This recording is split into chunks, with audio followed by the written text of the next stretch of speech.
Hey, guys. Tonight we're going back to a time when central heating meant sitting near a mud stove and hoping the smoke didn't suffocate you before the coal did. So, dim the lights, wrap yourself in a blanket, and imagine the kind of winter where your fingers stop cooperating somewhere around the second button. Because tonight we're talking about the clever, desperate, and sometimes just plain odd things. Medieval peasants burned to stay alive through a winter that didn't care whether you were royalty, nobility, or the half-frozen guy with a single damp chicken. And no, they weren't burning cozy stacks of firewood next to a roaring stone hearth like every fantasy movie suggests. Oh no. That was far too easy. In fact, in much of medieval Europe, especially, after centuries of deforestation, you'd have to sell your soul or your daughter's dowry, just to get a small bundle of dry logs. So peasants turned to other options, creative ones, smelly ones, potentially toxic ones. Let's just say, if your cottage smelled weird. It wasn't always because your neighbor hadn't bathed since Pentecost, but before we get into what exactly they burned, let's take a detour through the setting because context is everything. Picture a 14th century English village in January. The wind sounds like an endless complaint from an angry ghost. Your roof leaks. Your walls, made of wattle and daub, are technically more hole than wall. And your only real friend right now is a small pile of something vaguely flammable that you've managed to scrounge from the swamp.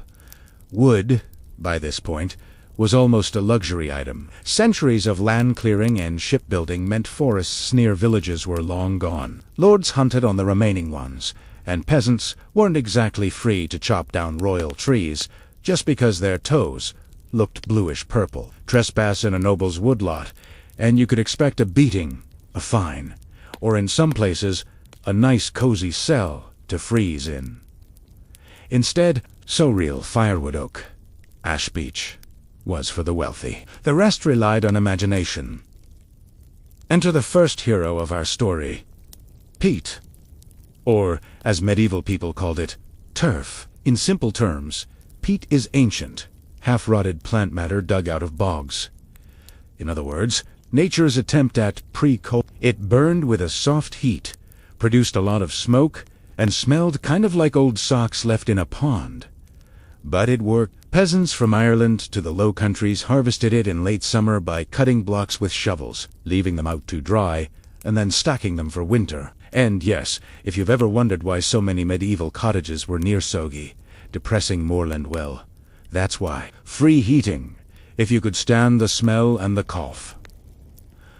Let's float over to Scandinavia for a moment, where winters made even English misery look mild. In places like Norway, where trees were scarcer than optimism, people turned to something even stranger, dried animal dung. Specifically, cow dung. Yes, it's exactly what it sounds like. They'd collect the dung, shape it into neat pats, leave them in the sun to dry, and then stack them for the winter like little brown energy bars. The smell when burned, let's just say you got used to it. Or you pretended you did. Visitors probably didn't stay long enough to complain. The Mongolians, centuries later, would keep up this tradition, because why stop when it works? Even on the coldest steppes, where trees were an urban legend, manure fires kept yurts warm enough to survive. So, technically, dung was the great equalizer of cold climates. A nobleman might sneer at your peasant fuel, but when the frost hit hard enough to freeze wine, dignity went out with the wind. Now, some peasant households got even more creative. In coastal villages, people gathered seaweed, good old kelbride it, and used it as fuel. It burned with a salty temps and produced glassy ash loaded with minerals, which actually helped later industries. But in the moment, it was just one more way to pretend you were warm while the North Atlantic howled outside. And then came what we might call the leftovers of the medieval world. Old thatched scraps of broken furniture, worn-out basketry, even animal bones. Bones, by the way, burn surprisingly well, an unsettling truth that nobody in polite company liked to dwell on too long. The marrow-rich interior made them valuable not just for heat, but also for things like pigment production later on. But for a peasant family with nothing else, a small pile of cracked cow bones could mean the difference between cold agony and slightly less agony. So, the winters were brutal. But fuel scarcity wasn't just a matter of discomfort, it was an economic trap. Lords owned the woods, so they controlled warmth. Peasants paid in labor, in food, in eternal gratitude for a permission slip to collect dead branches. And if you thought that arrangement was feudal nonsense, well, it kind of was. But it ensured that even the most basic thing, like warmth, reinforced the hierarchy. The noble's hall glowed with oak logs, while the peasant's cottage glowed faintly and smelled like compost. By the 14th century, shortages became serious. Towns like London and Paris were growing, swallowing timber faster than the countryside could regrow it. That's when more inventive options entered the picture. One was coal, but not the glittering black coal of later industry. This was sea coal, a kind of crumbly, smoky stuff that washed up on beaches in northern England. At first, people thought burning it was heretical. It reeked of sulfur and stained your pox black. Monks even complained that it offended God's creation. Then winter hit again, and apparently God forgave them, because people kept burning it anyway. Over time, the habit caught on. Newcastle became known for it. The phrase "carrying coals to Newcastle" was born for a reason. City dwellers loved it sort of. Peasants, meanwhile, still relied heavily on mistakes of nature. If you lived far from a coast or a mine, you might line your hearth with dried turf, cereal chaff, or crushed nutshells. One chronicler even mentioned people burning straw mixed with manure and calling it earth fuel, which sounds poetic if you forget how it probably smelled. Let's float further south now, to medieval France and parts of Germany. These regions had their own quirks. Wine-producing areas reused old vine prunings as fuel. Bakers hoarded sawdust for heating ovens, and households sometimes saved animal fats for lamps, not burning them for warmth per se, but close. So every part of life had this strange duality: nothing wasted, everything repurposed, because winter demanded efficiency over comfort. And here's a thing people rarely talk about: the psychological effect of cold. Chronic cold numbs more than the fingers. It dulls thought, slows moods, intensifies despair. So warmth, even symbolic warmth, became almost sacred. Hearthstones took on spiritual meaning. Families circled them for prayer, stories, and yes, gossip, because complaining about the Lord's wood restriction was basically a medieval national sport.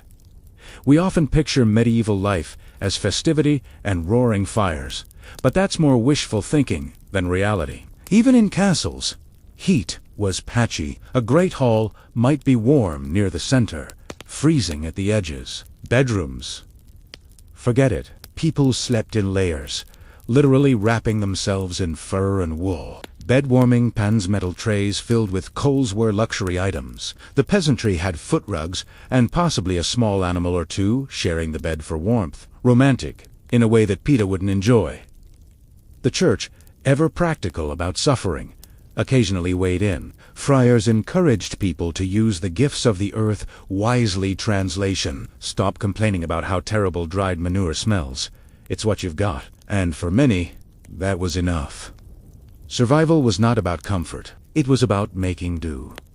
Let's drift toward Eastern Europe now, where climate made things somehow worse. In areas like Poland and Bohemia, people found lignite Legrade brown coal, halfway between peat and proper coal. It burned hotter than dung and smoked less than sea coal, so it was actually a pleasant surprise in the medieval energy menu. Still, not everyone had access. So and say. Again, the peasantry leaned on peat and livestock waste, even mixing in bits of crop residue for something resembling a steady flame.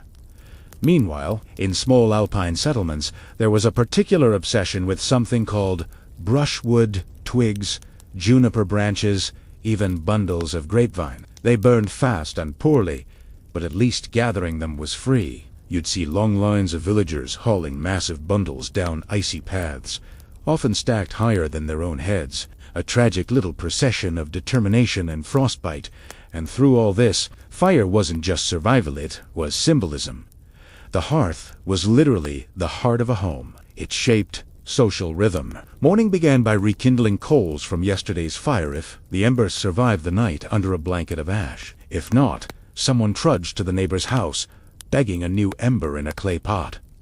Matches didn't exist, so sparks were precious. Some communities even kept a village fire, relighting everyone's hearth after Lent or epidemic in an act both practical and spiritual.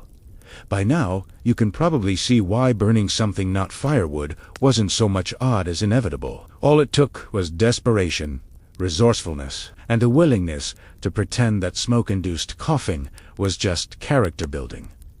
So, when we talk about medieval winters, we're not just talking about cold, we're talking about an entire social structure built around scarcity, hierarchy, and stubborn human survival instincts. Whether the fuel came from a bog, a barnyard, or a beach, it was all part of the same equation. Stay alive until spring. And speaking of spring, well, we're nowhere near it yet, because things only get stranger when you mix in small-town politics, church decrees about cleanliness. Good luck with that, and what happens when fuel shortages push people into, let's say, unusual methods of keeping warm. We'll drift further into that story next.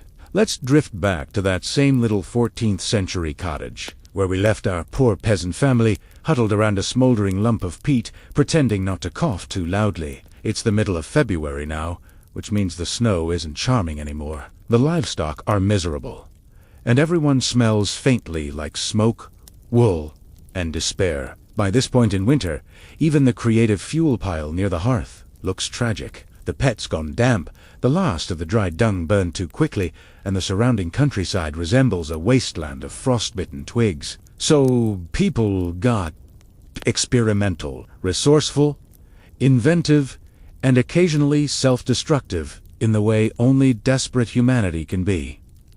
You know how in modern times people talk about DIY projects? Medieval peasants had their own version, called finding anything that burns.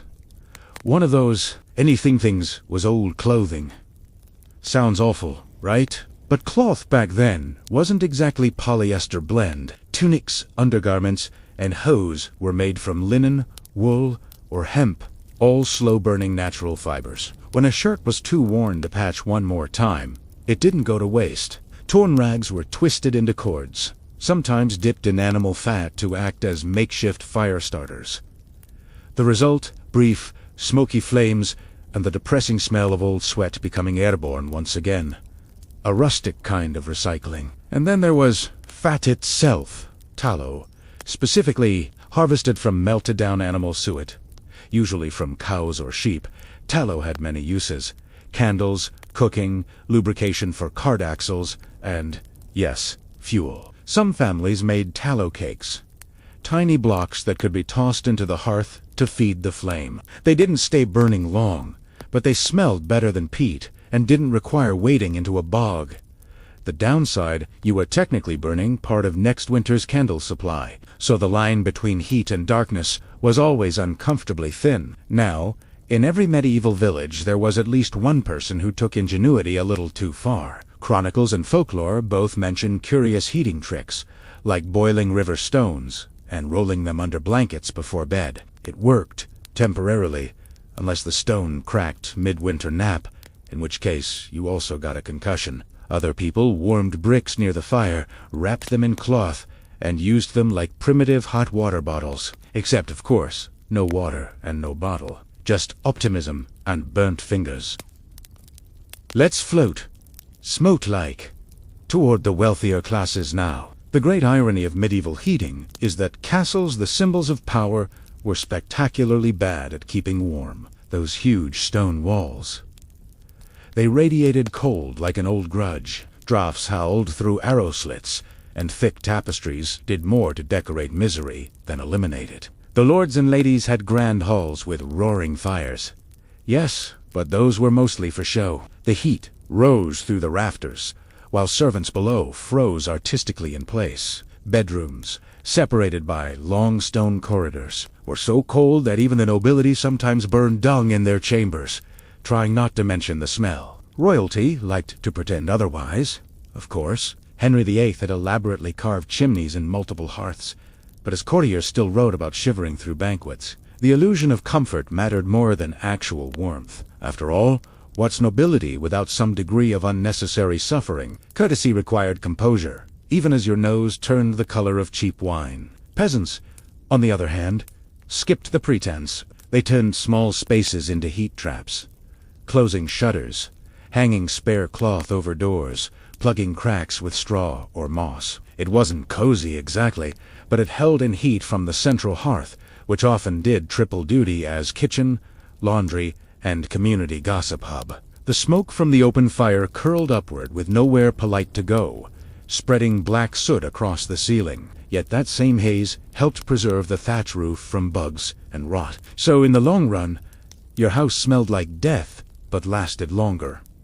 Fair trade. By evening, everything revolved around the hearth. Cooking a thin barley stew meant warmth, which meant existence. Ashes were carefully banked after sunset to keep embers alive until morning. Losing your fire was catastrophic, not just inconvenient. With no matches and no lighters, you'd have to beg a neighbor for a glowing coal. People genuinely feared a dark, cold hearth more than most social disasters.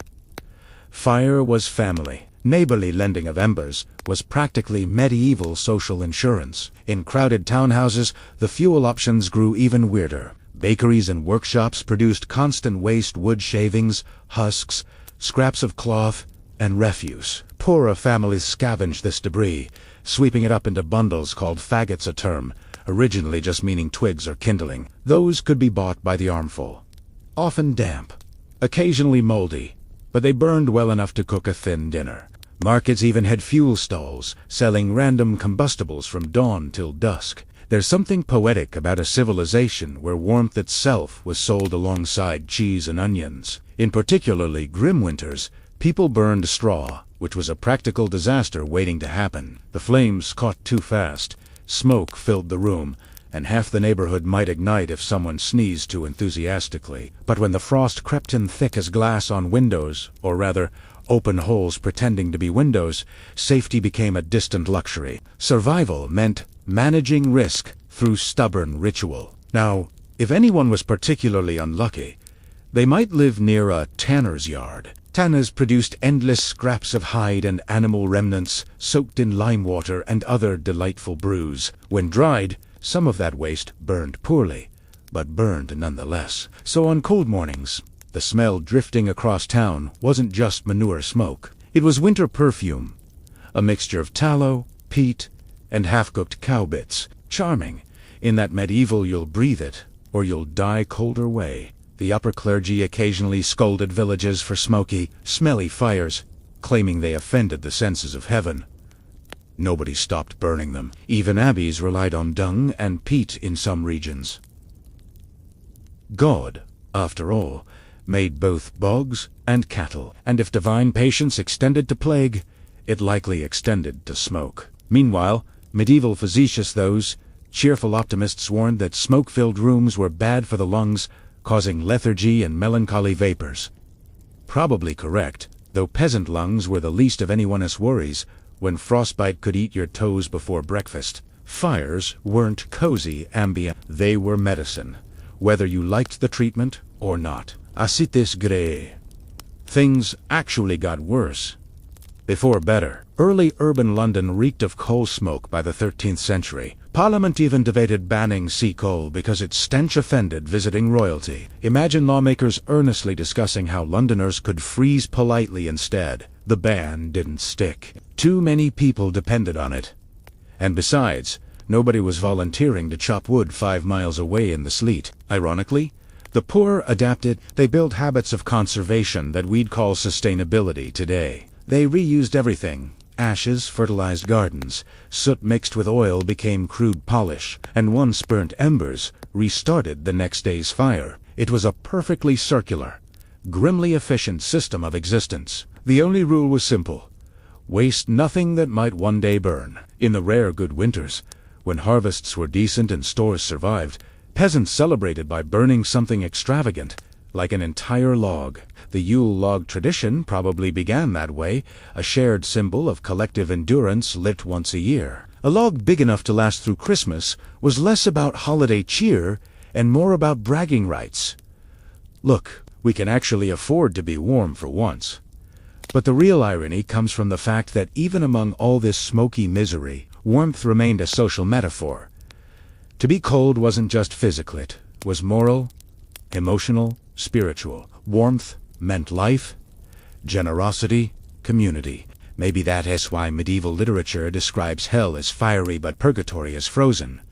Cold was the real enemy. Heat, even dangerous, meant awareness and hope. So if you woke up in a thatched cottage with frost on your blanket and a cow steaming next to you for warmth, you didn't dream of tropical beaches. You dreamed of a log fire, maybe half the size of your wall, crackling without coughing up smoke. You dreamed of breathing heat instead of surviving barely through it. We'll drift into that dream next, where fire becomes currency, comfort becomes power, and the divide between the smoky hut and glowing hall shapes everything from rebellion to theology. Because nothing in medieval society burned brighter or cost more than staying warm. Let's float upward now, away from the bogs and the cowsheds, toward the castles and cathedrals. Because while peasants were perfecting the art of burning anything vaguely brown and flammable, the elite were treating fire like a performance. Fire wasn't just heat.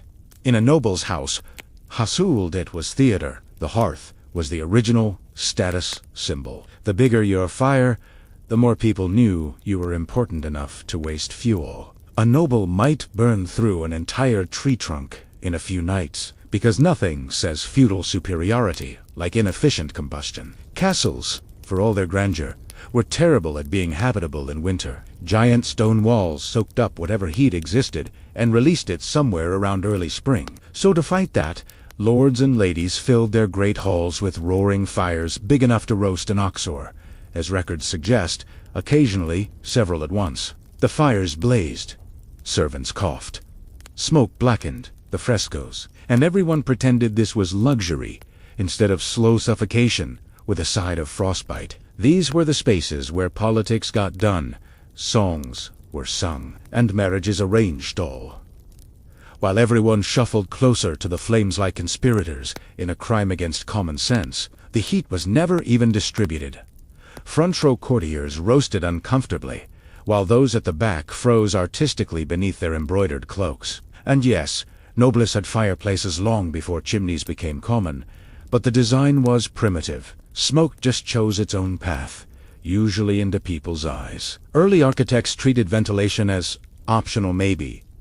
They assumed suffering was character building. By the 13th century, chimneys started spreading through northern Europe, which was a revolutionary concept. Fire that didn't immediately asphyxiate everyone near it. Still, peasants in the same regions wouldn't see widespread chimneys for another 300 or 400 years. So warmth, like everything else in the medieval world, was hierarchical. The further down the social ladder you were, the more your fire looked like smoke and regret. The further up you went, the more decorative your fireplace became. Carved mantelpieces, fancy metal grates, even tapestries showing people doing warm-looking things, as if to mock those outside shivering in fields.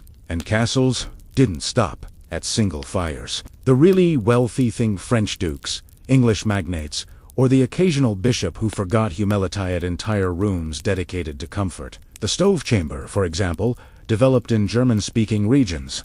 A sealed space, with tiled furnaces heated from below. Guests would lounge there, uniforms of power off for once, basking in the subtle glow of actual, radiant heat. It was rare, precious, and absolutely political. Being invited into warmth was a signalo mattered enough to feel your fingers again. Churches played their own hot and cold game. Cathedrals, with their tall naves and endless stone, were essentially medieval refrigerators. Monks wrote about struggling to sing matins in near-freezing darkness, voices trembling partly from devotion, partly from hypothermia. Heated chapels occasionally existed for special ceremonies, but the majority of clergy relied on sheer spiritual fire roar.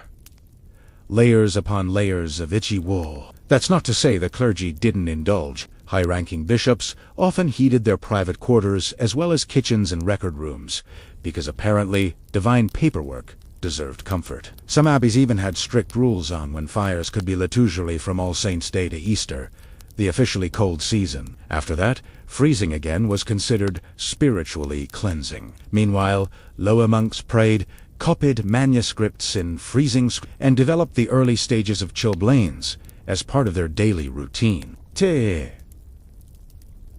Good sigh! They invented clever circulation tricks mittens with fingers exposed, foot wraps warmed by candle stubs, and the art of meditating so deeply you forgot it was winter. Must have helped.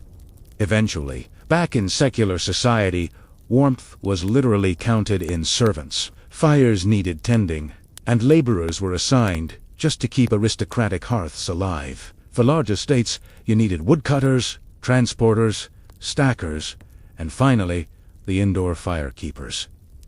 Each step showed wealth. When your household could devote human beings to the upkeep of your comfort, that was medieval luxury, but competition bred absurdity. The French court, especially in the later Middle Ages, turned heating into ceremony. When the king entered a chamber, servants rushed ahead to light the fire, a new symbolic renewal of life and authority. The king's comfort, it seemed, had to be expressed theatrically, even if outside peasants were still burning turf and counting fingers. Even more ironic were the early palaces of Renaissance Italy. Warmer climate, stone buildings, gigantic spaces, but hardly any insulation. Fires were placed strategically to warm marble halls that lost heat faster than a broken furnace. Nobles wore fur indoors, not as fashion but as survival. Visitors might have been impressed by the gold leaf ceilings, but they probably couldn't feel their noses by dessert. People started linking warmth to grace and divine favor. Chroniclers described cold years as cursed ones and rulers who managed to keep their hearths blazing as blessed.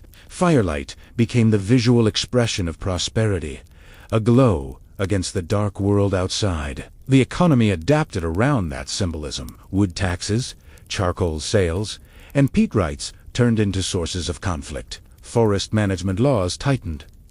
Poachers weren't always hunting deer. Sometimes they were stealing twigs. Royal protection of woodland wasn't about conservation, it was about control. Heat, literally, became political authority disguised as ecology. And when forests ran short, the market invented substitutes. Charcoal production exploded across Europe. Carbonized wood, concentrated in hot burning, became the stuff of both metallurgy and wealth. It was also devastating for the environment. Entire counties deforested to keep forges and castles warm. If you ever wondered where the climate got its revenge, look no further than the early 16th century's little ice age.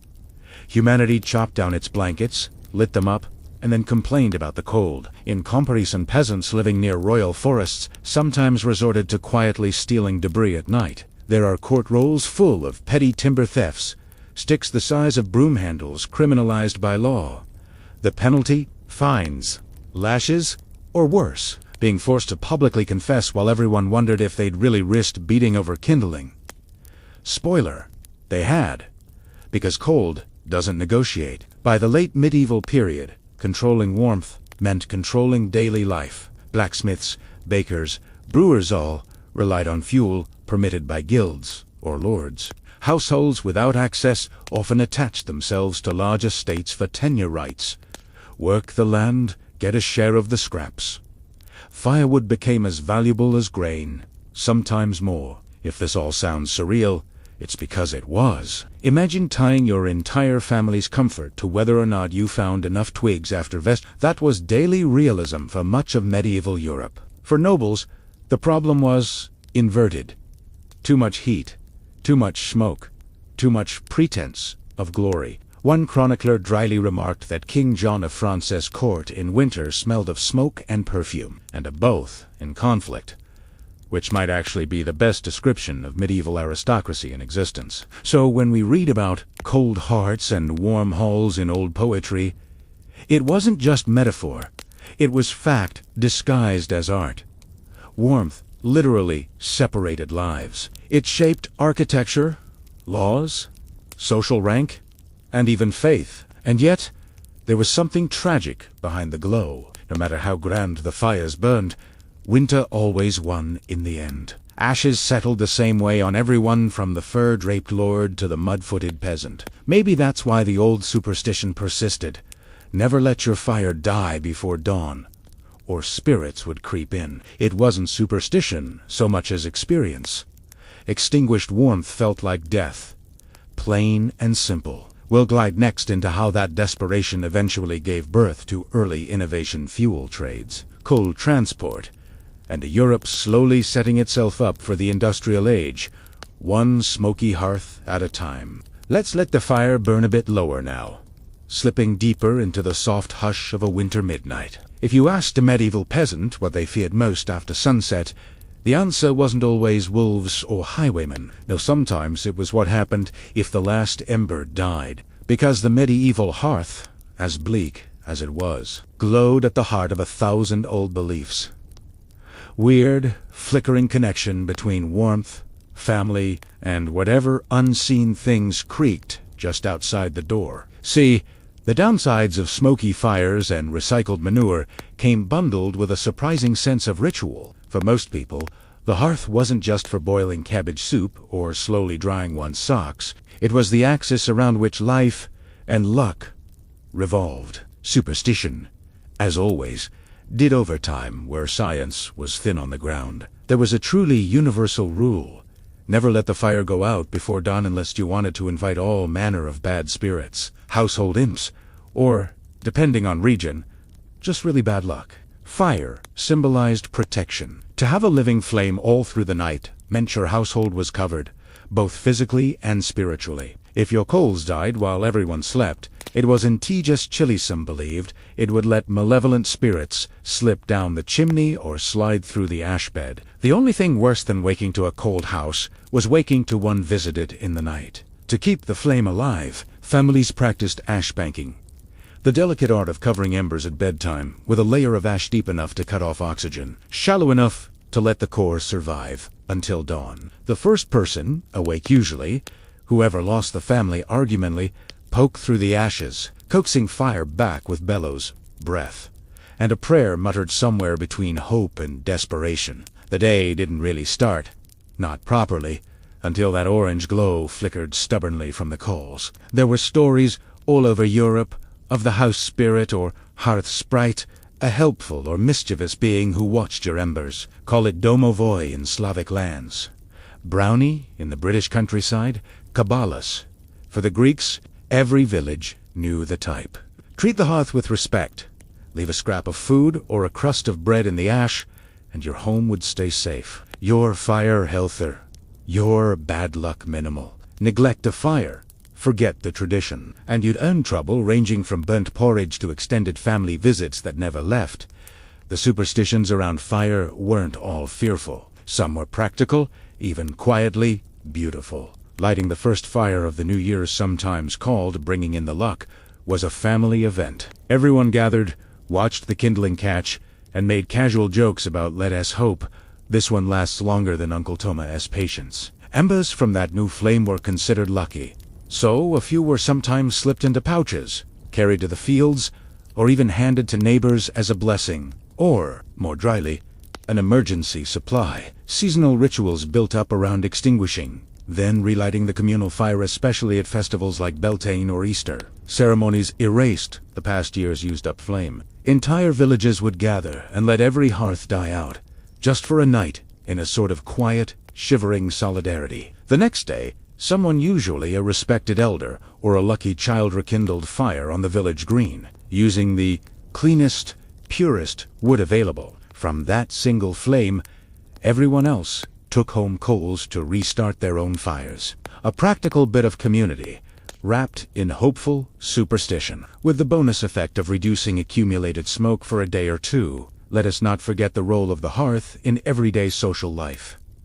Gossip clustered around the flames. Warnings traded in low voices while sparks popped. Stories for children, not expressly designed to entertain, but to keep them guessing whether that faint creak was just the wind or a goblin looking for cold feet to nibble. The rules for sitting around the fire were almost a social code, elders closest, children further back, guests somewhere in between, dogs ideally right on the edge where they could vacuum up crumbs but not singe their tails. There were, of course, taboos. Never spit in the hearth it offended the house sprite. Never break a fire iron or poker inside. It risked breaking the household's luck, dropping bread or salt into the fire by accident. Some said that foretold quarrels, or, for the truly melodramatic, the death of a cow.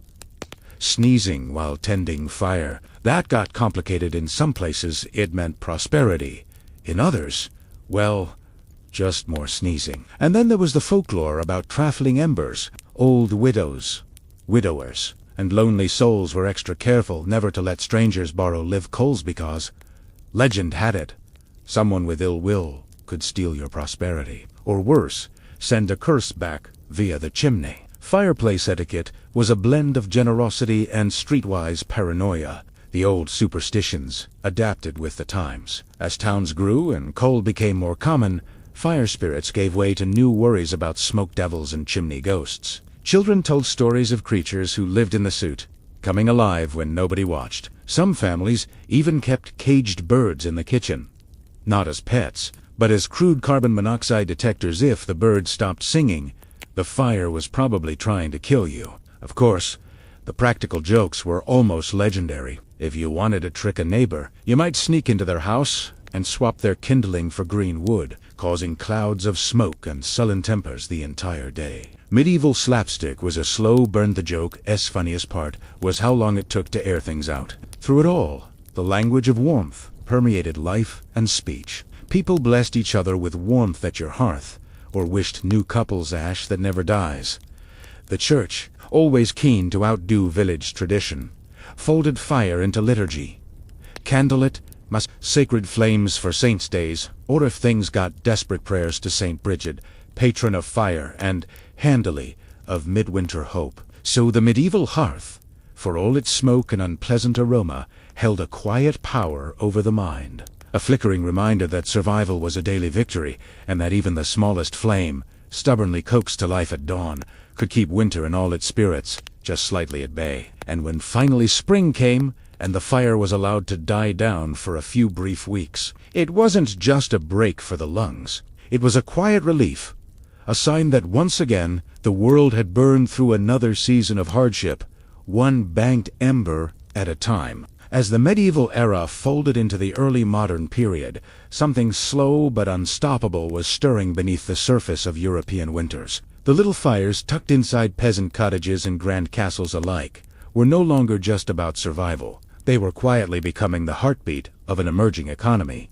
Coal's murky rise is often seen as a harbinger of industrial change, but before it ignited factories and powered steam engines, it was the same smoky, unwelcome sea coal and pit coal that medieval peasants begrudgingly burned in their hearths. Its smell hadn't improved much, and neither had the health effects. But coal was cheap, plentiful, and increasingly necessary. London and other growing cities were drowning in demand for fuel, and wood alone simply couldn't keep up. The 16th and 17th centuries saw coal transportation networks creep outward from northern England and the Low Countries, where mines dug ever deeper into the earth, or into what looked more like ancient forests fossilized in black rock. Rivers, carts, and then canals carried the black stone inward, turning cities into smoky, sooty places that wore their pollution like a badge of progress and, ironically, despair. Wood remained a darling of tradition and taste among the gentry, but even they began to notice the advantages of coal. Fires burned hotter and longer. Charcoal carbonized wood was still the gold standard for metalworking, but it was more expensive and limited. Coal, scroffier, and more brûlé-smelling became the hearth's dark undercurrent. The elites who could afford it built chimneys long before others, partly to manage the acrid smoke, and partly to keep their status intact by reducing the common smell. Downstairs, in taverns and workshops, coal was changing the rhythm of life.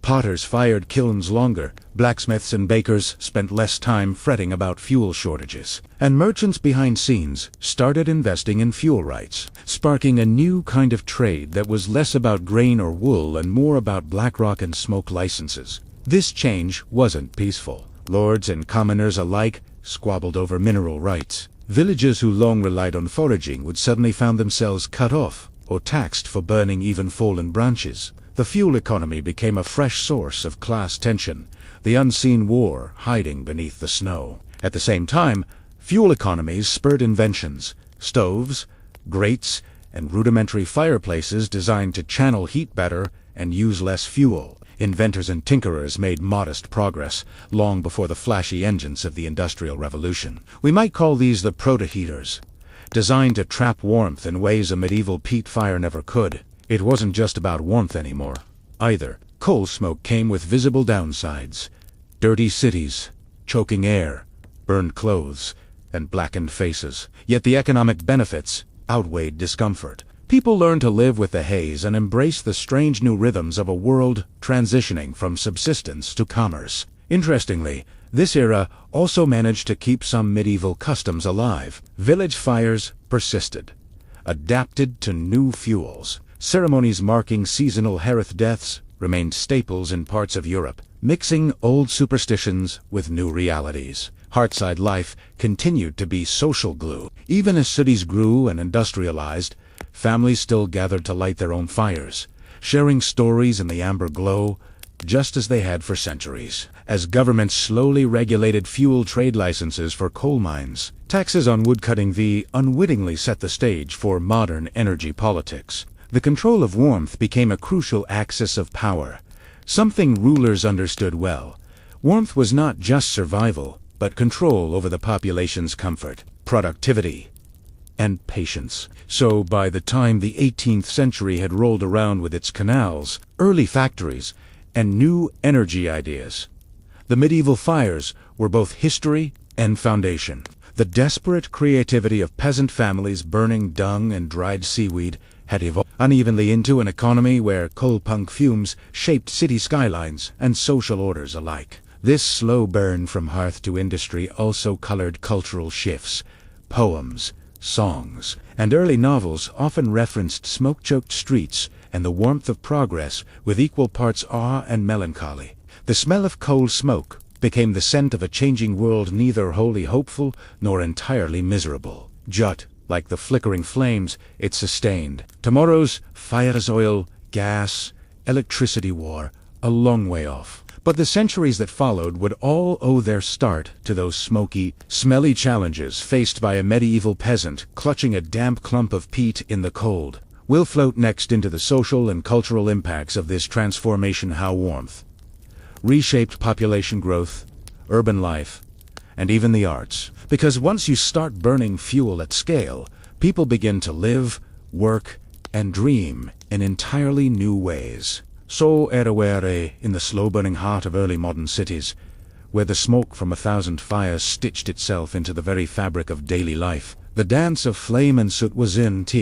just about keeping frostbite at bay. Anymore it seeped into art, literature, and even the way people thought about community itself. Imagine walking through London or Paris in the 17th century. Streets choked with coal smoke, the sky perpetually a muted gray, windows sooty around the edges. The smell, sharp, greasy, sometimes sweet from burning tallow, was everywhere.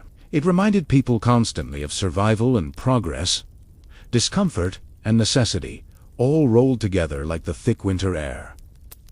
Writers took note. Shakespeare's London smelled of smoke and wood, a setting so familiar it became a kind of background character. Later poets mourned the lost woodlands, even as they praised the new technologies that flickered warmly in hearths and forges across the continent. Smoke, in those verses, became a metaphor for change, obscuring but also illuminating. In taverns and coffee houses, soot-faced patrons shared stories over ale and arranged the business of this smoky new world. Heat was no longer just a household matter, it was part of civic life. Streets were planned with chimneys in mind, guilds formed around fuel trades, and laws debated how best to manage the ever-darkening smog that seemed to threaten both health and morale. Yet, despite the grime, fire remained a symbol of domestic order. Home was where the fire was, and in the dense urban core, those small private flames were a refuge from the chaos outdoors.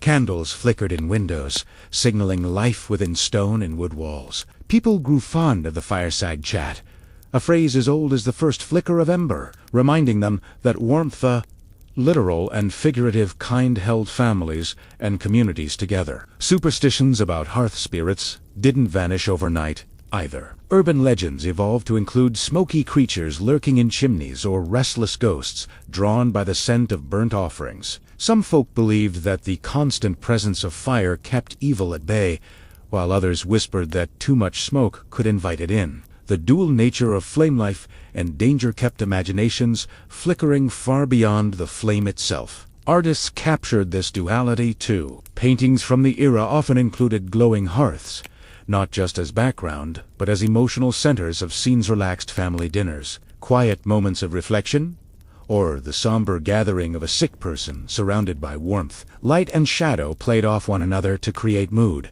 reminding viewers that heat was more than physical. It was emotional sustenance. The rise of coffee and tea in the 17th century also intersected with fire culture. These beverages required boiling water, turning kitchens into small centers of ceremony. The ritual of warming oneself with hot drink and flame became a mark of gentility then, as many still had to share smoky common rooms with dozens of others nearby. The stench of smoke was sometimes a political issue as well. City councils debated whether to regulate the types of fuel allowed, not only to preserve woodlands, but to protect public health. The complaints of peasants living downwind of coal fires were early stirrings of environmental protest, though effective solutions were centuries away. Small inventions began to shift the culture too. The introduction of iron stoves allowed better control of heat and smoke, sparing lungs and walls alike from the worst of the black soot. Those who could afford these stoves enjoyed a new kind of quiet warmth, free from the constant coughing and eye irritation of open fires. The stove was an early symbol of both modernity and status in the domestic sphere. Churches also adjusted their rituals. The constant smoke inside chapels called for improved ventilation. Incense burned ever more carefully, and candles became focal points of prayer rather than mere light sources. Flame, once purely practical, accumulated layers of ritual meaning. Through all this, warmth remained a potent symbol of comfort, safety, and belonging. A roaring fire was a promise that the world outside had not yet conquered you. That night wasn't completely dark, and that life with all its challenges continued inside. People spoke of the glow of hospitality, of hearths as sanctuaries, and of sharing firelight as a way of sharing trust. As the world outside changed, growing colder in some ways with urban pollution, and hotter in social upheaval, the flickering flame stayed constant, a steady friend in uncertain times. Soon enough, that constancy would be challenged by new fuels, new technologies, and new But for now, in the soot-street cities of early modern Europe, fire was still home. By the time we reached the 17th and early 18th centuries, the slow, smoky chaos of medieval heating was starting to be pocked with innovation. The old methods of burning dung, peat, and whatever bits of scrap could smolder were no longer enough for a world that was growing busier, colder, and much more crowded. Enter the humble stove. That seemingly simple invention, originally influenced by Chinese and medieval European ancestors, was about to change everything. A stove was basically just a metal box designed for better heat retention and, more importantly, cleaner smoke. It was the Tesla of its time, trying to put a better, more efficient flame in our homes. The first real energy breakthrough came with the cast iron stove. These big, heavy things started appearing across wealthy households in Britain and France in the early 1600s. They weren't just about comfort, they were about control. A well-made stove could convert more fuel into heat, with far less waste and fewer clouds of soot. That meant cleaner walls, healthier lungs, and fewer arguments about whether the fire needed stoking every hour. A key innovation was the chimney or flue-long pipes that led smoke out of living spaces, rather than letting it fill every corner of the house. The early chimneys were indeed perfect sometimes. They dumped smoke into the attic or just outside the walls, but their existence marked a seismic shift. People could now enjoy a warm room without smelling like a chimney sweep's daydream. Yet, it wasn't perfect. Early stoves still produced plenty of smoke and soot, especially during the initial fires and adjustments. Plus, they were expensive, large, and required skilled craftsmen to install, so While aristocrats and wealthy merchants reveled in the new comfort, rural peasants still relied on old smoky hearths, simply because they couldn't afford the fancy new contraptions, or because their houses lacked proper chimneys. But the idea of better fires wasn't just about luxury. It was deeply tied to health, urban life, and even politics. Cities, especially in England, started passing laws about smoke pollution.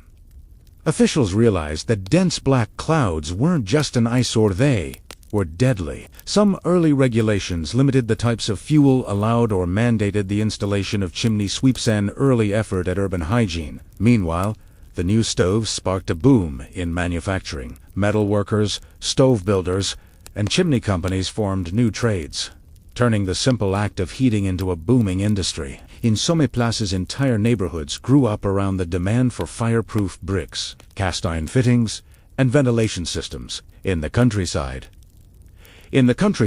farmers and villagers occasionally adopted small versions of these stoves called kitchen ranges that allowed multiple pots to be heated simultaneously. The idea of central heating funneling heat into several rooms started to take shape. Before long, entire estate houses began to feature rudimentary forms of indoor climate control, slowly transforming the domestic landscape. The advent of the stove also had a cultural impact. Fireside stories, family dinners, and community feasts could now be longer, safer, and cleaner. The smoky hearth, as the nucleus of home life, evolved into a more controlled environment, almost a symbol of scientific progress. Yet at the same time, stories grew darker about the fires that got out of control, chimney fires, and the dangerous soot that accumulated unseen in the damp corners of rooms. This era also saw the beginning of a new relationship with fuel itself. People started to think of coal and coke-refined, processed fuels as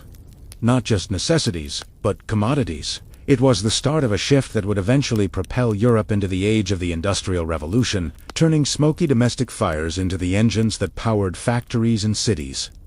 Even the religious and philosophical mindset shifted quietly. The idea that human progress could be measured by our ability to control fire itself became more widespread. Scholars debated whether mastery over heat was a divine gift or a dangerous hubris. Some warned that too much reliance on cheap fuels might pollute the air and the soul alike, but the drive to innovate often outpaced caution. Of course, many of the old superstitions persisted. Tales of fires that refused to light, or of spirits living in the chimneys, still circulated among the common folk. Old beliefs lingered in the shadows of the burgeoning industrial age, reminding everyone that the simple, primal magic of fire was never far from the surface of On, when it was neatly contained inside an iron box. So, as the 18th century rolled on, the smoky chaos of medieval warmth began to give way slowly, steadily, to a new civilization powered by better fires, improved ventilation, and the quiet confidence that soon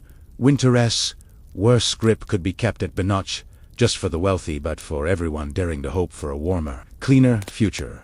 As the 18th century rolled into the 19th, something monumental was smoldering beneath the surface of those smoky towns and expanding cities: the Industrial Revolution. This wasn't just about machines and factories. It was about transforming how humanity lived with fire, warmth, and the raw power of fuel. The simple, smoky hearth of the medieval world gave way to massive steam engines fueled by coal seams deep underground. The same black rock once begrudgingly burned by peasants to keep frost at bay now powered factories, trains, and ships, turning heat from a domestic necessity into an industrial force of change.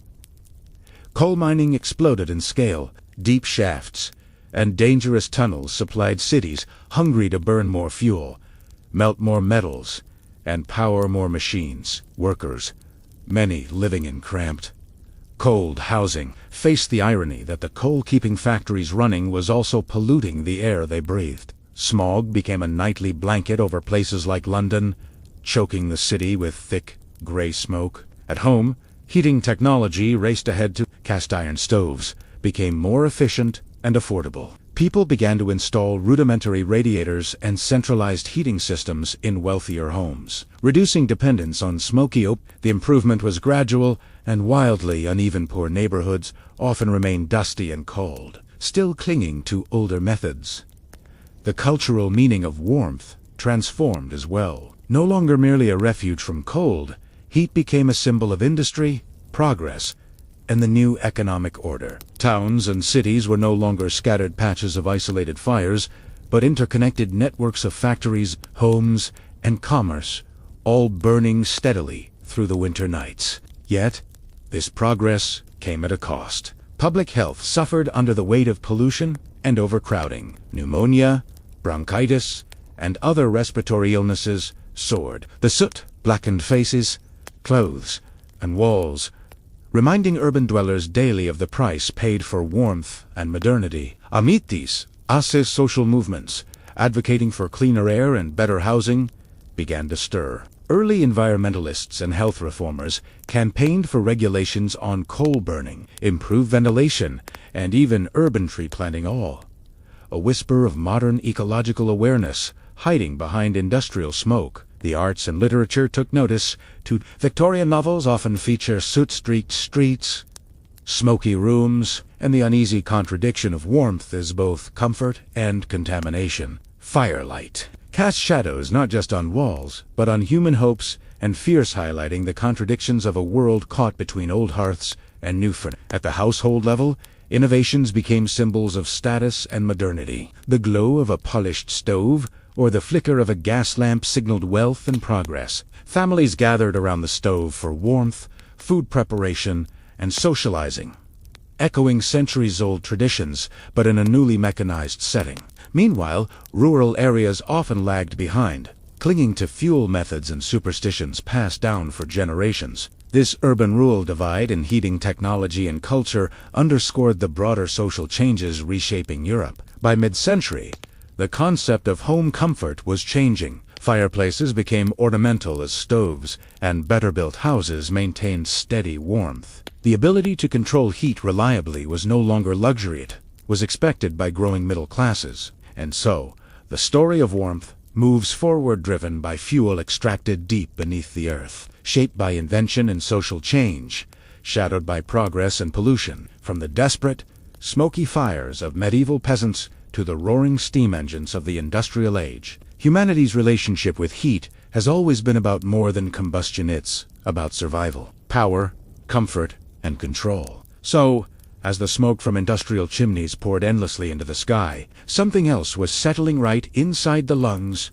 the homes, and the lives of millions. The warmth that powered new factories and filled homes wasn't free. It came at a price nobody quite wanted to pay, but all had to accept. The air in cities like London, Manchester, and Paris grew thick, almost tactile with pollution. It wasn't just unpleasant, it was dangerous. People described stepping outside as walking through soup or breathing black mist.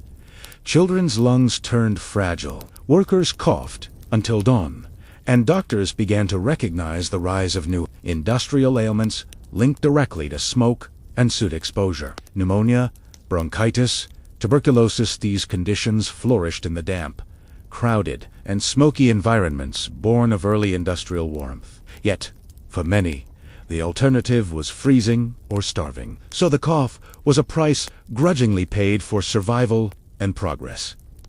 Housing conditions made matters worse. Workers often lived in cramped, poorly ventilated quarters. Near factories and mines, the very fires that warmed their homes also fueled the machines that darkened their skies. Chimneys lugged smoke upward, but windows were sometimes sealed tightly to keep out the cold, trapping fumes indoors. The resulting smoky fog was a slow, invisible killer. Governments stepped in slowly. Early regulations tried to limit the worst abuses, spanning the dirtiest fuels in cities, inspecting chimneys, and promoting cleaner alternatives where possible. But enforcement was patchy. Economic pressures and the thirst for energy often outweighed public health concerns. The idea that warmth could anywhere be too much was nearly unthinkable when most only dreamed of enough heat to keep toes from falling off. Social effects had their own tragic rhythm. Families torn apart by disease, children never seeing full health, workdays cut short by illness. Yet communities found ways to cope. Mutual aid societies, charitable guilds, and early trade unions began to emerge, advocating for better conditions, including safer heat and cleaner air. The soot itself became a strange marker of class and labor. Soot-blackened cheeks and hands were the badges of industrial workers, a grim testament to their role in society's warming new age. Meanwhile, the wealthy tucked themselves behind polished stove grates and airy, high-ceilinged rooms, insulating themselves from both cold and smoke. Despite this growing divide, warmth remained deeply tied to hope.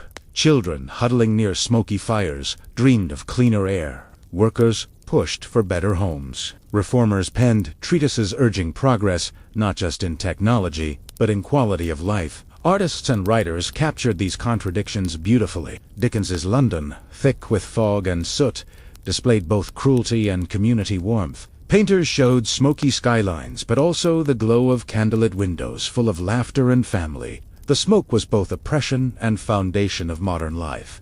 A cruel flame nourishing a new age, and so the cost of warmth quite literally the air people breathed became a powerful hidden force shaping 19th century society. Heat delivered progress and comfort, but it also delivered sickness, inequality, and new forms of struggle. As the century marched on, cities began to innovate, pioneering gaslighting, improved ventilation, and later, the beginnings of public heating schemes. Each step forward not only changed how people warmed their bodies, but changed urban life itself. Work hours extended, social habits adjusted, and the very architecture of homes adapted to new ideas about air and heat. But that story is for another time. For now, let's rest with the knowledge that every flicker of flame, every burning coal, carried with it a story of sacrifice, silent, slow, and often overlooked beneath the quiet glow of human progress. After centuries of smoky, sometimes desperate heating arrangements, the domestic hearth quietly underwent a revolution. This wasn't a loud upheaval, but a slow reshaping of how people thought about warmth, comfort, and home life itself. In medieval and early modern times, the hearth was literally the heart of the house. Everyone gathered around the open fire, enduring smoke and heat that was as unpredictable as a cat's temperament. Food cooked slowly, conversations hummed low over flickering shadows, and the family's fate often hinged on whether the coals held through the night. By the 18th century, cast-iron stoves gained popularity beyond the wealthy, filtering down to middle classes, and even, grudgingly, some rural homes. These iron boxes could hold heat better, controlled airflow with metal grates, and required less fuel. For many, they were the very definition of progress, offering warmth without the all-encompassing smoke cloud. Finally, soot-streaked walls and choked lungs could be mitigated. The stove changed domestic rhythms. Cooking could be faster. Rooms heated more consistently, and families began planning activities around controlled warmth rather than hoping for it. The hearth morphed from an open pit to something more contained, signaling a quiet shift in how people structured their days and nights. With the Industrial Revolution in full swing, central heating systems started appearing in grand houses and urban apartments. These rudimentary setups used hot water or steam piped through rooms, distributing warmth more evenly than a single fireplace ever could. Architects began designing buildings with heating in mind, creating spaces that could retain and diffuse heat efficiently. Alongside technological change came cultural transformation. Warmth became less about survival and more about comfort and status. Feu, things, said modern family, quite like a warm parlor or a heated bedroom. Social gatherings moved from smoky kitchens to tastefully decorated drawing rooms, where guests could enjoy heat without battling smoke or soot. For the working classes, central heating was a distant dream for much of the 19th century. But the rise of affordable stoves and innovations like improved furnace designs started to close that gap. Public bathhouses and community centers sometimes featured heated rooms, attempts at collective comfort emerging from the grim realities of urban life. The new heating technologies shaped family life too, encouraging longer evenings, quieter rooms, and a different kind of togetherness. No longer reliant on the flickering shadows of an open flame, families shared stories by steady warmth, read by lamplight, or played games in heated parlors. The once smoky hearth gave way to the gentle hum of radiators and the soft hiss of hot water pipes. Despite advances, the old rhythms lingered. People still treasured fireplaces as aesthetic centerpieces, sentimental reminders of older times, seasonal traditions around lighting the hearth, gathering for winter festivals, and burning the Yule log carried forward centuries of meaning as technology marched on. And soon, those slow-changing homes would face the challenge of electrification, gas heating, and the complexities of modern climate control. But that tale is for much later. For now, the slow evolution from smoky pit to polished stove and steaming radiator reminds us that even something as simple as warmth carries deep stories of survival, innovation, comfort, and the quiet human desire to bend cold nights to our will. So, as cities grew larger and busier in the 19th century, the idea of heat shifted again. No longer was warmth just a household matter. It became a public concern, because it turns out having millions of cold, coughing people doesn't make for a happy city or a productive one. Municipal leaders, urban planners, and early public health advocates began grappling with winter's unrelenting chill on streets packed with poor workers and families. The smoky stoves and fireplaces that warmed individual homes couldn't solve the larger problem. How do you heat entire blocks, neighborhoods, or even whole city districts? Enter public heating projects. The earliest versions were rudimentary central heating plants that distributed hot water or steam through networks of pipes to connected buildings, schools, government offices, and sometimes wealthy apartment blocks. It was an innovation born of necessity, technology, and a pinch of civic pride. People were cautiously optimistic. Warm halls meant healthier schoolchildren staying awake long enough to learn. Heated public baths offered relief for workers and the poor, a small oasis of warmth in otherwise grim neighborhoods. Fire stations, police headquarters, even municipal markets upgraded to these new heating systems, showing cities were beginning to think about warmth as infrastructure, as vital as water or roads. Of course, these projects were unevenly distributed. Wealthier districts gained earlier access, and poorer neighborhoods still depended on smoky stoves and cramped, cold rooms. The gap between warmed and cold reflected broader social inequalities mirrored in the very heat that should have soothed them.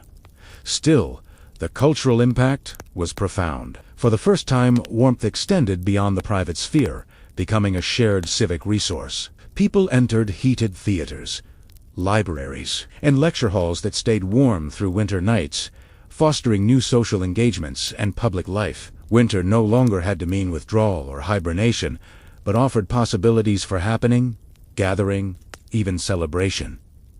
It wasn't perfect. Early public heating was expensive, technologically new, and sometimes unreliable. Pipes burst in the cold, furnaces malfunctioned, and funding was always scarce. Still, the idea stuck, slowly spreading across Europe and the burgeoning cities of North America. Linked to this was a growing awareness of air quality. Authorities began regulating not just heating but also pollution, trying to balance the demand for warmth with the need for breathable air. Smoke nuisance laws were passed, chimney sweeps regulated, and fuel types scrutinized. Urban life was simultaneously getting warmer and airier, a paradox that took decades to reconcile.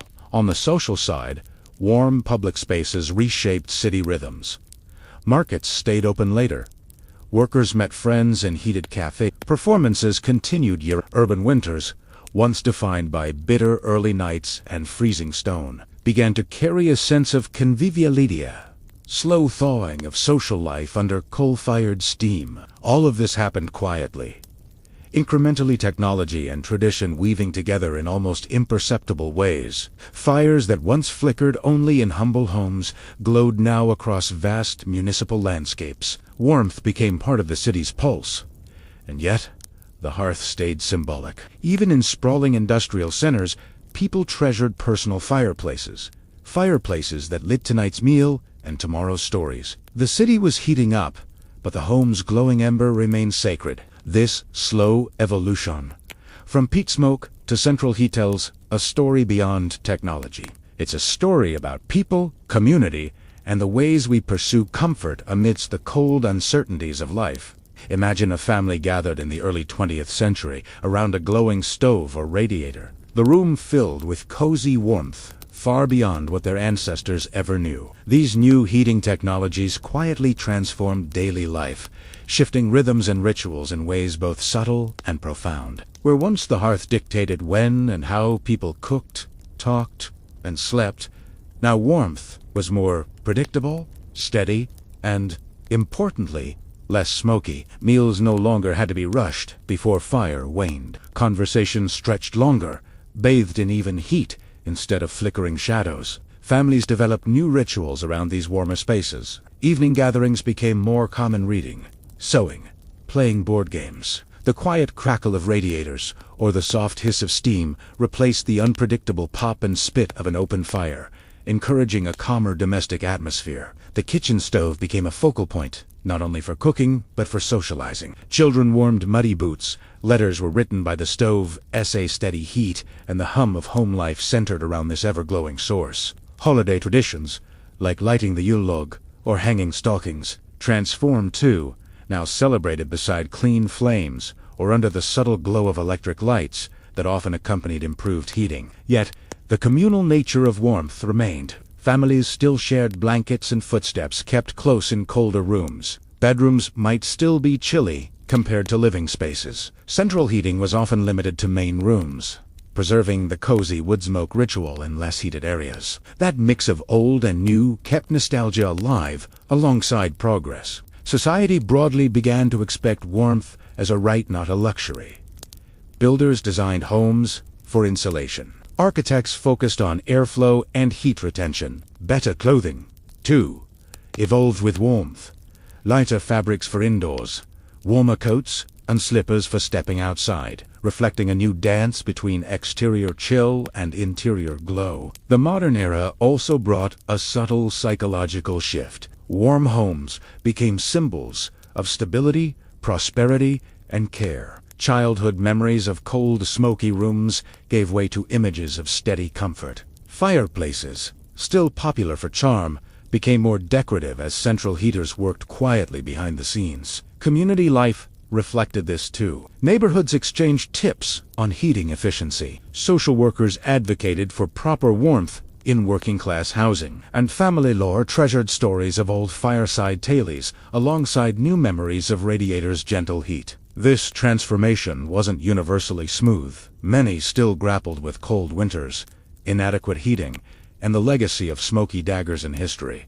But the overall narrative was one of progress, of humans bending the cold to their will, with a quiet determination that echoed ancient struggles by peat and dung fires. Warmth had moved from a perilous necessity to a cornerstone of domestic life, shaping how families connected, relaxed, and faced the long winter nights together. By the late 19th and early 20th centuries, the dark, choking skies of industrial cities had become impossible to ignore.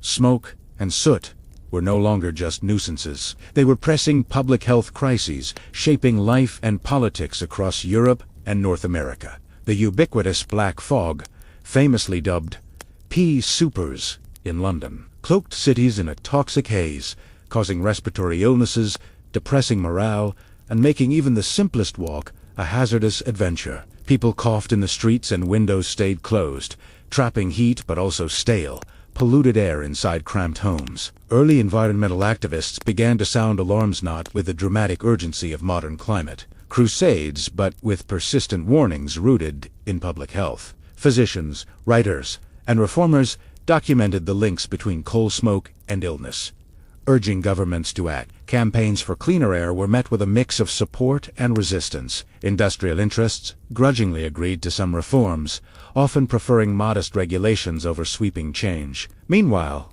working-class communities bore the brunt of pollution. Caught between the need for warmth and the dangers it brought, local governments introduced regulations aimed at controlling smoke emissions. Laws that limited the use of the smokiest fuels in urban areas, requirements for chimney improvements, and campaigns to employ chimney sweeps to clean flues emerged gradually. Smoke abatement became part of urban planning talk even if enforcement remained imperfect. Public awareness grew too, aided by newspapers printing lurid accounts of smoke epidemics in public meetings, discussing ways to reconcile growth with health. Some cities pioneered smoke control zones, encouraging the use of cleaner burning fuels or alternative heating methods.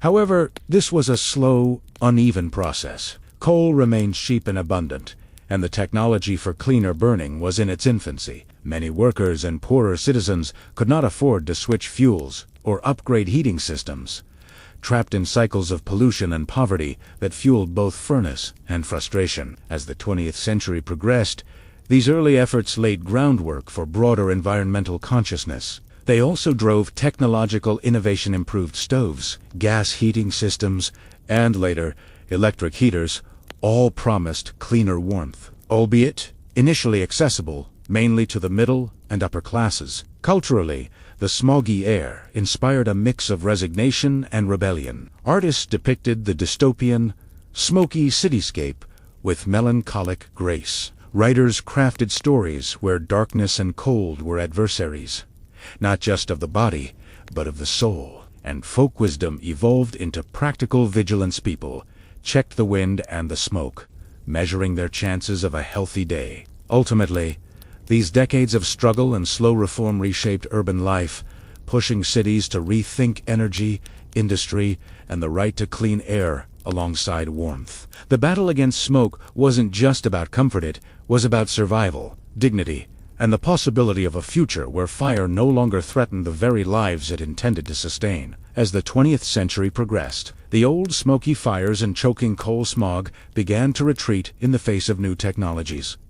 Gas, heating, and electricity. These innovations didn't just warm rooms, they reshaped how people lived with heat, turning warmth into something cleaner, steadier, and more controllable. Gas heating emerged from urban gas networks originally designed to light streets and homes. The idea of using this gas to heat rooms and, eventually, entire houses caught on quickly in cities lucky enough to have the infrastructure. The neat, silent flames of gas heaters were a stark contrast to the roaring, smoky wood and coal fires of old. No more smoke creeping under doors or blackening chimneys, just steady, predictable warmth. Electric heating, still in its infancy in the early 1900s, promised something even more futuristic. Early electric heaters were expensive, but they symbolized a future where fire could be safely contained, flicker-free, and instantly triggered at the flick of a switch. The quiet hum of electricity replaced the crackle of wood, marking a profound shift in how warmth was experienced and controlled. These new technologies changed domestic architecture. Homes were built or retrofitted with radiators, vents, and electric wiring designed around these heating sources. Insulation improved, and rooms were designed to retain heat, reflecting a new understanding of thermal comfort. The personal experience of warmth moved away from cyclical stoking of fires toward a steady, managed environment. Socially, these advances widened gaps and bridged them simultaneously. While middle and upper-class families eagerly embraced gas and electric heat, working-class households often still depended on coal or wood well into the century. This uneven access carried echoes of medieval inequalities, now played out on the scale of modern appliances. Culturally, warmth became associated with modernity, progress, and convenience. The fireless home became a symbol of the post-industrial age's promise. Clean, easy living in a wired and connected world. But nostalgia for hearth fires persisted, especially in literature, film, and family lore reminders. That fire had always been more than heat. It was heart. At the same time, urban planners and environmentalists cheered these cleaner alternatives, which offered hope for better air quality and healthier cities. Gas and electricity tamed much of the smoke that had once hung like a permanent shroud. Yet new challenges emerged, from fossil fuel extraction to electrical grid demands, laying the groundwork for later energy debates. Despite all the change, the fundamental human need for warmth remained unchanged. The quiet moment by a glowing radiator, the soft light of a gas flame, or the dependable heat from an electric heater, all echoed that ancient drive to keep winter respite at bay and gather close, safe, and warm. After the upheavals of 2 world wars, the mid-20th century ushered in a new era of warmth. Suburban warmth. Expanding suburbs promised every family their own little hearth, wrapped in insulation, and powered by modern heating systems that didn't involve hauling coal or fearing frozen pipes. The post-war boom saw gas and electric heating become standard in new homes, with furnaces growing bigger, hotter, and more automated. Central heating, once illusory, was now expected no longer just a sign of wealth, but of middle-class normalcy. The cold, smoky memories of previous centuries lived on more as family anecdotes than daily reality. Suburbia rewrote domestic heating culture. Houses were designed with multiple rooms heated evenly, rather than the old model of a single hearth room. Thermostats gave residents the power to tinker with their warmth levels, something medieval peasants could only dream of. Programmable controls would come later, ushering in an era where heat was as much about convenience as survival. Interestingly, this rise of uniform warmth came with its own ironies. The energy consumption skyrocketed. The suburbs sprawled out, demanding more fuel, more electricity, and more infrastructure. In many ways, post-war heating shaped 20th century lifestyles. Longer nights indoors, sprawling families clustered around warm living rooms, and the birth of comfort as a cultural obsession. But suburban warmth was also a social symbol. It signaled stability, progress, and fulfillment of the post-war American and European dream. A well-heated house, with crackling warmth, even if behind a whisper-quiet furnace, rather than an open fire, was a badge of success. Environmental concerns were still backyard whispers in the years immediately following the war. Most people loved their warm homes so much that thoughts about fuel consumption and pollution were understandably on the back burner, yet the seeds of future ecological awareness were quietly planted amid those heated living rooms. Families who once juggled firewood and smoke were now fascinated by thermostats and energy bills. The home heating story was entering a new, complex chapter, balancing comfort with conservation. By the 1970s, the world began to notice that all this warmth wasn't without consequences. The oil crises gnawed at economies, smog-choked cities, and scientists started sounding alarms about pollution and energy waste. Soothingly, warmth once celebrated as a symbol of progress asked some difficult questions.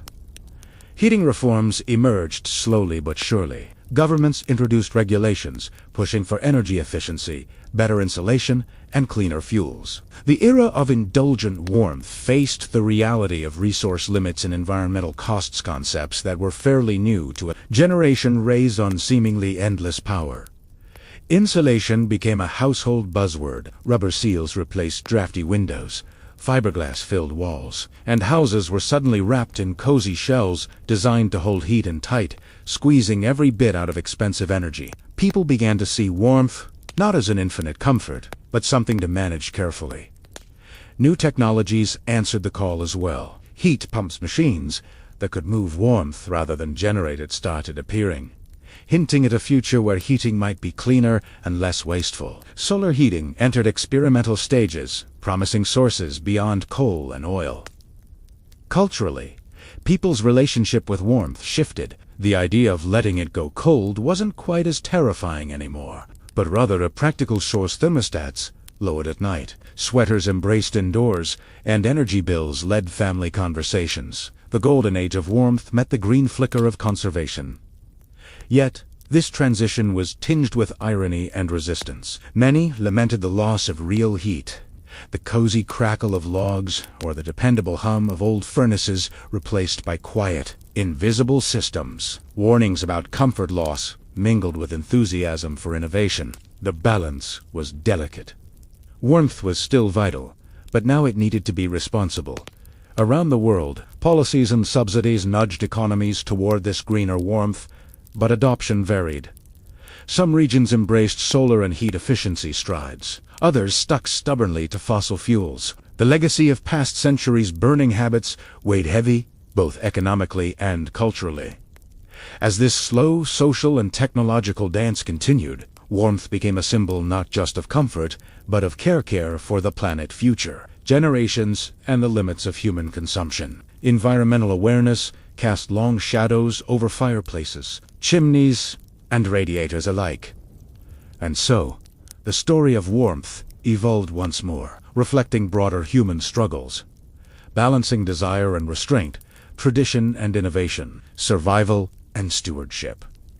Welcome to the century, where your thermostat knows you better than your family does.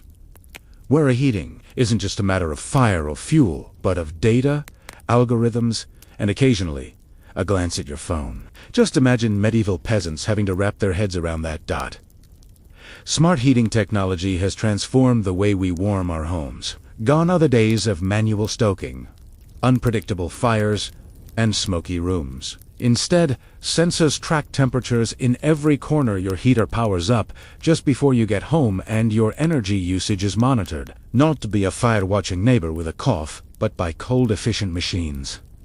The rise of programmable thermostats in the early 2000s paved the way. These devices learned habits and preferences, nudging families to lower heat when rooms went empty and raise it just so when company arrived. Savings followed, as did arguments over the thermostat.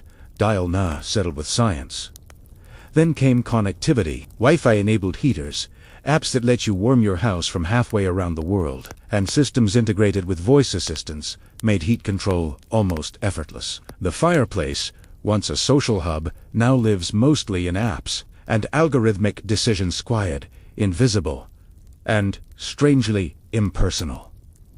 Yet, for all their convenience, smart systems bring their own quirks and criticisms. Privacy concerns linger because, yes, your heater knows when you're home and when you're not. The warmth feels less tactile and more transactional. And, of course, technology can fail. Nothing says frozen toes, like a software glitch in the dead of winter. The promise is enticing. Precisely controlled warmth, tailored to every room, every moment, and every mood. AI suggestions for energy efficiency aim to balance comfort with sustainability. The dream of perfect heat, without waste or effort, feels closer than ever. Culturally, this marks yet another shift. The hearth has moved from a roaring flame to a glowing screen. Family gatherings might happen around a table, but it's the digital thermostat, lurking unseen, that ensures everyone stays cozy. The romance of firelight gives way to the hum of circuits. And yet, nostalgia doesn't disappear. Some still crave wood stoves and fireplaces' slow warmth with crackling soundtracks. Smart homes often blend old and new, pairing virtual control with the comforting ritual of lighting a candle or lighting a real fire on special occasions. As the planet warms too fast and energy costs rise, smart heating technology might prove crucial. Efficient warmth without excess could become not just convenience, but necessity. This new age of fireless heat continues the millennial human struggle to master cold nights, share warmth, and survive the dark seasons. Even in an age of touchscreens and smart thermostats, warmth remains deeply human. It's not just a physical sensation, but a powerful symbol, comfort's oldest metaphor. Think about it. We say someone has a warm heart, not a smart thermostat. We crave the cozy warmth of firesides, blankets, and familiar scents, not just to fend off cold, but to feel safe, loved, and alive. Cultural narratives abound. Films capture living rooms aglow with firelight. Families gather during holidays. Books describe warmth as a refuge from harsh worlds. Songs sing of the hearth's embrace. This emotional resonance has roots stretching back through centuries of people struggling to stay warm in winters that could kill. Even as technology refines how we heat our spaces, the longing for warmth's tactile intimacy persists. Electric heaters are appreciated, but a real fireplace commands attention. Holiday traditions keep fires centrally, logs, bonfires, candle lighting, all rituals connecting us to ancestors who relied on flickering flame for survival and comfort. This longing also shapes hospitality, offering warmth literally and figuratively as a gesture of care. A heated home is a welcome, a warm drink, an invitation. Warmth marks celebrations, soothes grief, and strengthens bonds. It's a silent language everyone understands. On a personal level, warmth connects with memory of childhood winters, cozy moments, or simple stillness by the fire. It anchors our sense of home and continuity amid an ever-changing world. This is why heating technology can be so much more than utility. It's emotional infrastructure. Yet, Tericial a bittersweet edge. As we wrestle with climate concerns and energy costs, the comforting glow demands balance. We must respect warmth's meaning while facing new realities. Efficient heat cannot mean cold hearts. So warmth today is paradox. At once powerful, gentle, essential, and fragile. A basic human need layered with centuries of meaning, technology, and stories. And that's the quiet marvel of warmth. It's never just heat. It's survival, memory, community, and hope. From peat bogs to smart homes, the glow of warmth flickers through human history, lighting both body and soul. As we look forward, the story of warmth faces its most complicated chapter yet. The fires that once sparked human survival now sit at the crossroads of technology, ecology, and social justice. How do we keep warm without burning through the planet? It's a question with no easy answer, but plenty of creative, if sometimes frustrating, attempts. Renewable energy fuels are part of that future. Solar thermal systems that capture sunlight to heat water, geothermal heat pumps that tap the Earth's steady warmth, and biofuels from organic waste, promising carbon-neutral flames. These technologies offer hope but come with challenges of cost, infrastructure, and scale. Smart home technologies grow smarter still, optimizing heat use to save energy. Not unlike the old idea of banking ash, but with algorithms instead of ash. Systems learn when people are home, adjust temperatures to precise comfort levels, and integrate with renewable grids. The vision: warmth, perfectly tailored, efficient, and green. Yet, the future isn't uniform. Many parts of the world still rely on traditional fuels, facing health challenges and scarcity, reminiscent of medieval times. Bridging this energy divide involves politics, economics, and cultural sensitivity. No small feat, when warmth is literally life or death. Manuel. Innovations like district heating, centralized shared heat networks promise to reduce waste in dense urban areas. Hydrogen heating, perhaps controversial, offers carbon-free flames. Even concepts like heating from excess data center heat or industrial byproducts are being explored, a modern twist on making use of leftovers. Social movements push for energy justice, recognizing that warmth must be accessible to all, not a privilege for some. Policies support efficiency retrofits for older homes, subsidies for clean heating, and regulations limiting fossil fuel use, but resistance remains, whether economic inertia or cultural attachment to old ways. The path forward will likely be winding. Climate urgencies demand rapid change, while human habits and economic realities slow transitions. Warmth remains essential, but must be reimagined not just as comfort or utility, but as stewardship of a fragile planet.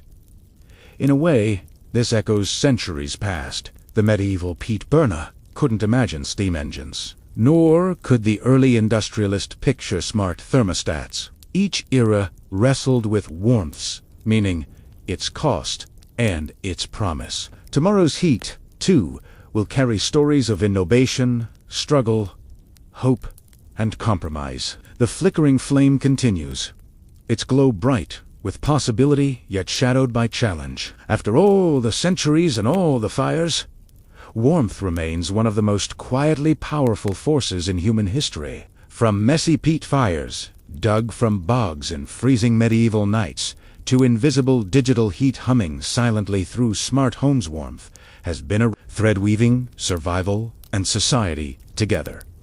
It's more than physics or technology. Warmth is metaphor and memory, comfort and vulnerability. It's where strangers become family, where safety feels real, where life endures against cold and darkness.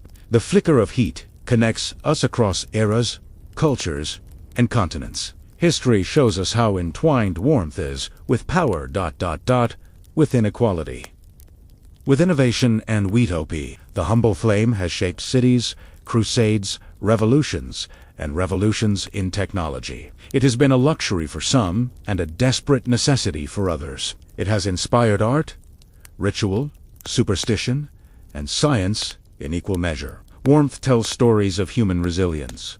Our endless effort to push back winter's bite, to gather beside firelight, to sustain not just bodies, but spirits. It's a quiet saga of adaptation from dung to coal, from stoves to senses each step, a compromise between tradition and future, desire and necessity. And so, as the world faces new climate realities, energy challenges, and social divides, warmth remains our constant companion. It invites us to reflect on what comfort really means, what we're willing to sacrifice, innovate, and share. In the end, the story of warmth is the story of humanity itself, flickering, fragile, but persistently glowing against the long, cold night. So, dim your lights, breathe slowly, and let this story settle an ember passed through time, inviting you to keep warm, not just in body, but in history and hope.